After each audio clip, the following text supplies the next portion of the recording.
कैसे हैं आप सब। आशा करती हूँ आप सब अच्छे होंगे, स्वस्थ होंगे। स्वागत है आपका इस कक्षा में। आइए आज हम पढ़ते हैं हिंदी का पाठ 3 परिवर्तन। प्रस्तुत पाठ में ये बताया गया है कि अपने कर्तव्यों का सच्चे मन से निर्वाह करके समाज में परिवर्तन लाया जा सकता है। वेद प्रकाश मास्टर जी बड़े विनम्र, आदर्शवादी तथा उच्च विचारों वाले व्यक्ति थे। कोई उनके व्यवहार से एक बार परिचित हो जाता तो यही सोचता सब क्यों नहीं वेद प्रकाश जी जैसे हो जाते। 20 वर्ष से वे एक कस्बे में सरकारी अध्यापक थे। लोग उन्हें मास्टर जी कहा करते थे। वेद प्रकाश जी की इसी सप्ताह गांव में नियुक्ति हुई थी। जब उन्हें अपनी नियुक्ति का समाचार ज्ञात हुआ तो उन्हें तनिक भी बुरा न लगा, उल्टे उन्हें अच्छा ही लगा कि कुछ सेवा करने का अवसर मिलेगा। वो ये भली भांति जानते थे कि भारतवर्ष की अधिकांश जनता गांवों में बसती है। उसे शिक्षित, साक्षर और संस्कारी बनाना देश की बहुत बड़ी सेवा है। वे गांव में बहुत कुछ करने की कामना लेकर आए थे। गांव वालों की प्राय ये शिकायत होती थी कि जो अध्यापक यहाँ आते हैं वे बच्चे को ठीक से पढ़ाते नहीं हैं, अधिकतर छुट्टी पर रहते हैं। इस गांव में स्थिति ये थी कि अधिकांश माता पिता अपने बच्चों को पढ़ाना ही नहीं चाहते थे। इसका प्रमुख कारण था कि गरीबी। छोटे छोटे बच्चों को काम पर लगा दिया जाता जिससे परिवार की आय हो जाती। उनके पढ़ने लिखने की बात को कोई महत्व ही नहीं देता था। मास्टर साहब के सामने अनेक चुनौतियां थीं, पर वे हार मानने वाले न थे। बच्चों को विकसित न होने देने का मूल कारण क्या है, कहाँ है, वे इसे भली प्रकार जान गए थे। ये बात पूरी तरह से सिद्ध हो गई थी कि जब तक प्रौढ़ों के विचारों में परिवर्तन न किया जाएगा, उन्हें शिक्षा का महत्व न समझाया जाएगा, वे अपने बच्चों को इस ओर प्रेरित नहीं करेंगे। उन्होंने सरकारी सूत्रों से संपर्क किया और विद्यालय में शाम के समय घंटे के लिए प्रौढ़ पाठशाला खोली। ये वो समय था जब गांव के सभी युवक, प्रौढ़ व बूढ़े चौपाल में गपशप कर समय बिताते थे। अब उनके पास खाली समय होता था। मास्टर साहब स्वयं ही 10-12 युवकों को बड़े आग्रह से विद्यालय में बुलाकर लाए। उनका मन तो नहीं था इस नीरस कार्य में लगने का, परंतु वे मास्टर जी का आदर करते थे, सो विद्यालय में आ बैठे।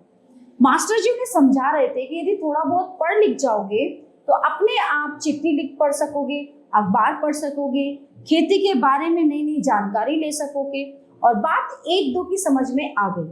उन्होंने अपने साथियों को भी समझाया कि शाम का समय नष्ट करने की अपेक्षा 1 घंटा स्कूल में आकर पढ़ लिया जाए तो उससे लाभ ही होगा। चलो थोड़े दिन ऐसा ही करके देखते हैं, कुछ लाभ होगा तो आएंगे, नहीं तो किसी की कोई जोर जबरदस्ती नहीं, साथियों ने कहा।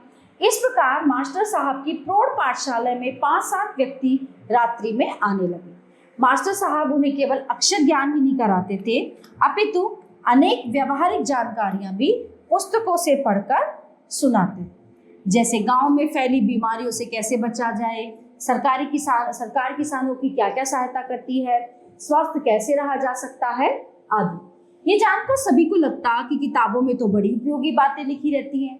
अधिकांश गांव वाले सोचते थे कि नौकरी करने के लिए ही पढ़ाई की जरूरत है, पर यह उनका भ्रम सिद्ध हुआ। अब वे दूसरों को भी इस ओर प्रोत्साहित करने लगे। धीरे धीरे शिक्षार्थियों की संख्या बढ़ने लगी। अब वे अपने बच्चों को पढ़ाने के भी उतने विरुद्ध न रहे। मास्टर साहब गांव की समस्या जानते थे। उन्होंने काम किया और स्कूली पढ़ाई के बाद वे 1 घंटा बच्चों को रोके रखते। इस घंटे में वे छोटे छोटे ऐसे काम बच्चों से कराते जिससे उन्हें कुछ पैसे भी मिल सके। गांव का बनिया हर सप्ताह शहर का चक्कर लगाता था। उससे उन्हें रत्ती अखबार मंगवा लिए थे उन्होंने। बच्चे उनके लिफाफे बना देते। बनिया जब शहर जाता तो उन्हें बेच आता और जो पैसे आते अपने अपने काम के हिसाब से सभी बच्चों को लागत निकाल कर दे दिए जाते। इसी प्रकार धीरे धीरे और भी काम प्रारंभ करवा दिए। सुतली की पट्टी, मूंज के आसन, ढाक के पत्तों के दोने पत्तल आदि काम बच्चे बड़ी कुशलता से करने लगे। गांव से कोई तो शहर जाता ही था। मास्टर जी उसी से कहकर उन्हें बेचकर बिकवा दिया करते। इससे बच्चे महीने में कुछ रुपए तो कमा ही लेते थे। इस पर भी यदि कोई अभिभावक अपने बच्चे की पढ़ाई रुकवाता तो मास्टर जी उसके घर जाकर उसे समझाते कि इस समय ये भले ही तुम्हें कम पैसे लाकर दे रहा है, परंतु बड़ा होकर ये तुम्हें सुख देगा। अपने बच्चों के भविष्य पर कुल्हाड़ी न मारो। किताब, कॉपी आदि सभी तो स्कूल से दी जाती हैं। क्यों आपने अपने बच्चे को इससे वंचित रखकर उसे भी अपने जैसा ही बनाना चाहते हैं? मास्टर जी के बार बार समझाने का फल ये होता कि वह व्यक्ति बालक के कमाए थोड़े पैसों पर ही संतोष करता और उसे स्कूल भेज ही देता। मास्टर जी के प्रयासों से अभिभावकों के मन में ये भाव जग गया था कि हम भले ही भूखे रह लेंगे पर अपने बच्चों को शिक्षित अवश्य बनाएंगे। सच्ची लगन और निष्ठा से किए गए काम में कभी न कभी निश्चित रूप से सफलता मिलती ही है। मास्टर साहब को भी अपने प्रयासों में सफलता मिली। न केवल बालकों में अपितु बड़ों में भी पढ़ने की लगन जग चुकी थी। मास्टर साहब ने केवल उन्हें साक्षर बना रहे थे अपितु अच्छे संस्कार भी दे रहे थे।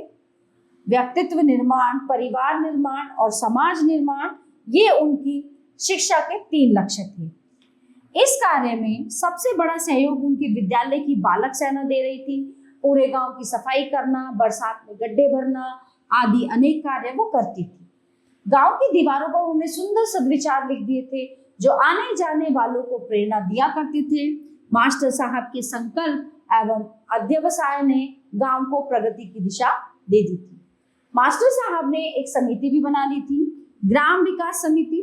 इसमें गांव के बड़े बूढ़े और मुखिया तो थे ही, नवयुवकों को भी साथ में लिया गया था। मास्टर जी को गांव का हर व्यक्ति अपना हितैषी मानने लगा था। वो जो भी कहते वे सब वैसा ही करने में जुट जाते। देखते देखते गांव में विकास समिति ने गांव की सीमा पर स्कूल के लिए पक्की इमारत बनवाई। इसमें नवगठित युवक दल प्रातः व्यायाम करता, दोपहर में बच्चों का जूनियर हाई स्कूल चलता था। दोपहर से शाम तक तरह तरह के कुटीर उद्योग के काम होते। रात्रि भोजन के बाद कुछ भजन, कथा, कीर्तन होता और प्रौढ़ पाठशाला चलती। 5 ही वर्ष में युवक दल ने गांव से कीचड़ और कचरे को खदेड़ दिया। गांव की गलियां उभरी और साफ सुथरी बन गई।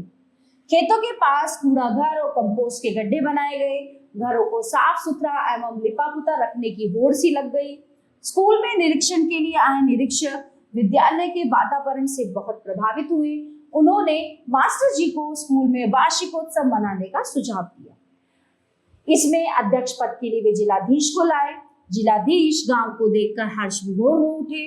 उन्होंने स्वयं तो प्रशंसा की ही, साथ ही अपनी रिपोर्ट भी सरकार को इस आशय से भेजी कि सरकार ने वह गांव आदर्श गांव योजना में ले लिया।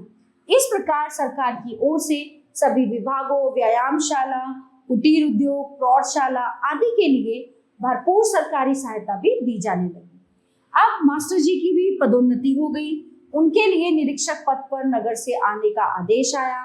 ये जानकर सभी गांव वालों की आंखों में आंसू आ गए। मास्टर जी स्वयं भी उनसे जुड़ गए थे। जब सभी ने उनसे न जाने का घोर आग्रह किया तो वो भी उसे ठुकरा न सके। स्थायी रूप से उसी गांव में रहने का आदेश प्राप्त कर वहीं रह गए। वह गांव दूसरों के लिए प्रेरक उदाहरण बना हुआ है। मास्टर जी जैसी सूझबूझ वाले और लगनशील कार्यकर्ता यदि प्रत्येक गांव में हो जाए तो देश का कायाकल्प होते देर न लगे। गांवों की प्रगति से ही देश की सच्ची प्रगति संभव है। प्यारे बच्चों, ये पाठ यहीं पे समाप्त होता है। आशा करती हूँ आपको बहुत अच्छे से समझ आया होगा। मिलते हैं अगली कक्षा में। धन्यवाद।